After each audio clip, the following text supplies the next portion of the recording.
There's few bigger names in the role-playing game genre than Square Enix, with over 294 million units sold across its 3 biggest franchises alone, thanks in large part to their stellar stories and consistently memorable protagonists. But how do these genre-defining leads stack up against each other? Today on Game Rant, we look to answer that very question. Here are the 8 best Square Enix protagonists ranked. There will be spoilers ahead for several iconic Square Enix franchises. You've been warned. You're the state alchemist, Edward Elric, aren't you? Though many fans of Fullmetal Alchemist may be more familiar with the animated series, the franchise has had a long storied history with gaming, going all the way back to the manga's original run in Monthly Shonen Gangan, a manga imprint published by Enix, which would later merge with Squaresoft to become the Square Enix of today.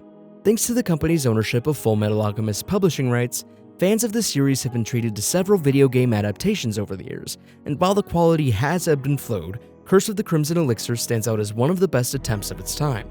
The main plotline is non-canon to the overall story of the franchise, but the characters fans know and love are all here, voiced by the original actors who took on their roles in the anime. The lead of which is Edward Elric, the cocky alchemist fixated on his quest to restore the bodies of himself and his brother Alphonse using the Philosopher's Stone. The story of the Elrics has stood the test of time as one of the most beloved in anime history, and while the games don't expand on that legacy, they most certainly carry it on. I'm Claude C. Kinney. I haven't breathed air this clean in a long time. Star Ocean: The Second Story was a science fantasy JRPG revolving around the stories of its 2 playable protagonists, Rena, a young girl from the overpolluted planet of Expel, and Claude, a low-ranking soldier from the Earth Federation. Each of the playable characters have incredibly interesting and well-thought-out arcs, but Claude's story brings in an isekai element, pulling the rookie from his homeworld to an alien one, yet, despite being in a new environment, Claude consistently proves to know more about the outside universe, which makes him just one step ahead of both the player and the world around him. While 2007's The World Ends With You has always stood out against the crowd as one of the most unique uses of the Nintendo DS hardware, Looking Deeper shines a light on one of the most unique RPGs of the aughts. Over the course of 3 week-long games of life and death, the asocial protagonist, Nekus Sakuraba, is forced to partner up with strangers in order to, quite literally, get his life back.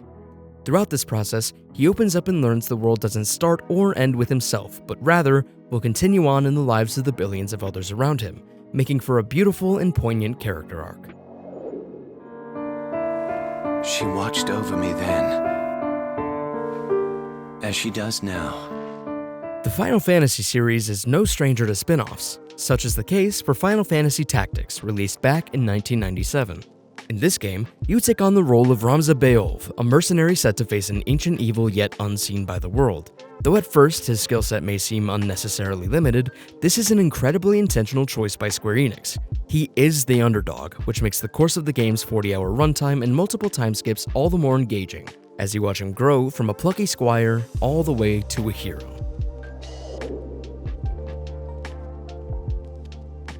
New York City cop Aya Brea is plunged into a dark and cruel world as the city she calls home devolves into one ridden with monsters, and as harmless things like rats and bats morph into unrecognizable beasts, Aya manages to keep her cool in the line of duty, which I believe real New York cops, understandably, would not. Throughout the game, Aya investigates the titular Eve, a woman who seems hell-bent on destroying all humanity by means of spontaneous combustion, and she does so one monster death at a time. Her decisive demeanor in the face of unimaginable horrors makes her stand out, especially among the relatively low number of strong female protagonists in Square Enix's catalog. While Cloud Strife may be the more recognizable of the Final Fantasy VII cast, it's easy to forget that he adapted much of his personality and character traits from the stories of his old friend Zack. He doesn't get a lot of time to shine in his first appearance, but in its prequel, Crisis Core Final Fantasy VII, he finally gets the starring role. While the game itself is admittedly rough, Zack's story alone makes it worth a playthrough. As far as the mainline series is concerned, Zidane Tribal, the swashbuckling sky pirate, stands out as one of the most exceptional leading figures in all of Final Fantasy. Oozing with charisma, Zidane leads a ragtag crew ranging from princesses to black mages, and he does so with charm akin to that of Han Solo. Han Solo with a tail, that is. When it comes to unbridled goodness of heart, it's hard to find a hero from Square Enix, or any company for that matter, who is on the same level as Sora from Kingdom Hearts. Spanning 3 mainline games and several spin-offs, The Tale of Sora aims to prove the perseverance of 2 things: friendship in the heart of darkness, and hope when all seems lost.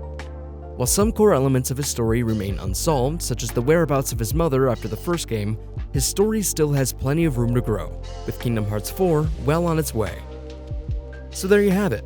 From manga legends all the way to hardy heroes, those are our picks for the 8 best Square Enix protagonists. Let us know what you think in the comments below. Thank you for watching Game Rant. We'll see you next time.